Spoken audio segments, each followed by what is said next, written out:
दोस्तों नमस्कार, my nation news पर आपका स्वागत है। दोस्तों दिल्ली उच्च न्यायालय से कोई राहत पाने में असफल होने के बाद आम आदमी पार्टी आप ने मंगलवार को कहा कि मुख्यमंत्री अरविंद केजरीवाल प्रवर्तन निदेशालय यानी ईडी द्वारा उनकी गिरफ्तारी के खिलाफ सुप्रीम कोर्ट का रुख करेंगे। आप ने साथ ही दावा किया तथाकथित आबकारी नीति घोटाला केजरीवाल और उनकी पार्टी को खत्म करने की सबसे बड़ी राजनीतिक साजिश है। ईडी ने कथित आबकारी नीति घोटाले से जुड़े धन शोधन के मामले में केजरीवाल को गिरफ्तार किया है। हाई कोर्ट का फैसला आने के कुछ देर बाद ही आपके वरिष्ठ नेता और दिल्ली सरकार के मंत्री सौरभ भारद्वाज ने यहां संवाददाता सम्मेलन में कहा कि उन्हें उम्मीद है कि सुप्रीम कोर्ट मामले में अरविंद केजरीवाल को वैसी ही राहत देगा जैसी उनकी पार्टी के राज्यसभा सदस्य संजय सिंह को जमानत देकर दी थी। भारद्वाज ने कहा कि हम उच्च न्यायालय का संस्था के तौर पर आदर करते हैं, लेकिन सम्मान के साथ कहना चाहते हैं कि हम उसके आदेश से सहमत नहीं हैं और उसके खिलाफ उच्चतम न्यायालय का रुख करेंगे।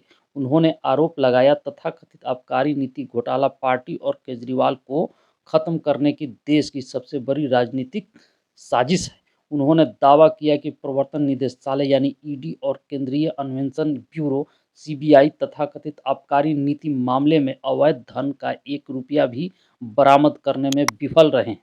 भारद्वाज ने कहा कि पूरा मामला धन शोधन से जुड़ा नहीं है, बल्कि यह देश की सबसे बड़ी राजनीतिक साजिश है। यह अरविंद केजरीवाल एवं दिल्ली और पंजाब में आप सरकार को कुचलने और खत्म करने की साजिश है। उन्होंने कहा कि अदालतों के रिकॉर्ड पर बार-बार यह बात सामने आई है कि गवाहों पर दबाव डाला गया, गवाहों को पीटा गया, डराया गया, धमकाया गया और दबाव डाला गया है कि वे अपनी पुरानी गवाही बदलें और वही बयान दें जो ईडी चाहती है, जो केंद्र सरकार की एजेंसी चाहती है। यह मेरा आरोप नहीं है, ये सब रिकॉर्ड पर है। भारद्वाज ने आरोप लगाया, यह कहा जा सकता है कि यह पूरा मामला फर्जी सबूतों और झूठे गवाहों पर आधारित है। उन्होंने कहा कि इसका आधार ही झूठ है। उन्होंने आरोप लगाया, अरविंद केजरीवाल के खिलाफ गवाही देने वाले मंगुंता रेड्डी राष्ट्रीय जनतांत्रिक गठबंधन राजग के टिकट पर चुनाव लड़ रहे हैं। गवाहों ने अदालत के समक्ष कहा है कि उन्हें केजरीवाल के खिलाफ बयान देने के लिए मजबूर किया गया था। दिल्ली उच्च न्यायालय ने इससे पहले केजरीवाल की वह याचिका खारिज कर दी जिसमें उन्होंने 21 मार्च को ईडी द्वारा की गई गिरफ्तारी को चुनौती दी थी। हाई कोर्ट का फैसला लोकसभा चुनाव से पहले राष्ट्रीय संयोजक केजरीवाल की अनुपस्थिति में अपनी गतिविधियों को व्यवस्थित करने की कोशिश कर रही है। आपके लिए एक झटका साबित हो सकता है। केजरीवाल ने 21 मार्च को अपनी गिरफ्तारी से लगभग एक पखवाड़े पहले दिल्ली में आपका लोकसभा चुनाव अभियान संसद में भी केजरीवाल तो दिल्ली होगी और खुशहाल के नारे शुरू किया था। सूत्रों ने बताया कि पार्टी ने अब अपनी रणनीति में बदलाव किया है और मुख्यमंत्री की गिरफ्तारी के मद्देनज़र कथित सहानुभूति लहर का चुनावी लाभ उठाने के लिए एक नया नारा जेल का जवाब वोट से दिया है। आप दिल्ली, पंजाब, गुजरात, असम और हरियाणा की कुल 22 लोकसभा सीट पर चुनाव लड़ रही है और केजरीवाल को पार्टी उम्मीदवारों के पक्ष में प्रचार करना था। उनकी अनुपस्थिति में पंजाब के मुख्यमंत्री भगवंत मान, राज्यसभा सदस्य संजय सिंह और दिल्ली की मंत्री आतिशी और सौरभ भारद्वाज सहित पार्टी के अन्य नेताओं को कमान संभालनी होगी।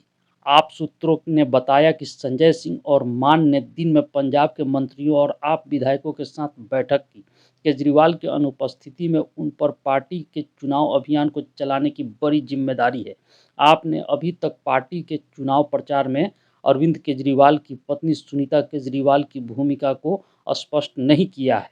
हालांकि सुनीता केजरीवाल 31 मार्च को यहां रामलीला मैदान में इंडिया गठबंधन की रैली में शामिल हुई थी। आप नेता जैस्मिन शाह ने भी संवाददाताओं को संबोधित किया। उन्होंने कहा कि 2 साल से जांच चल रही है लेकिन 1 रुपया भी बरामद नहीं हुआ। लेकिन क्या होता है, आप एक साजिश के तहत तहत एक राष्ट्रीय पार्टी के शीर्ष नेताओं को गिरफ्तार कर जेल में डाल देते हैं। न्यायमूर्ति स्वर्ण कांता शर्मा के फैसले सुनाते हुए कहा, अदालत का मानना है कि अरविंद केजरीवाल की गिरफ्तारी कानूनी प्रावधानों का उल्लंघन नहीं है। रिमांड को अवैध नहीं ठहराया जा सकता। केजरीवाल ने इस गिरफ्तारी के साथ-साथ मामले में उन्हें ईडी की हिरासत में भेजने को भी चुनौती दी थी। वह इस समय न्यायिक हिरासत में हैं। यह मामला 2021-22 के लिए दिल्ली सरकार की आबकारी नीति तैयार करने और क्रियान्वित करने में कथित भ्रष्टाचार तथा धन शोधन से संबंधित है। संबंधित नीति को बाद में रद्द कर दिया गया था।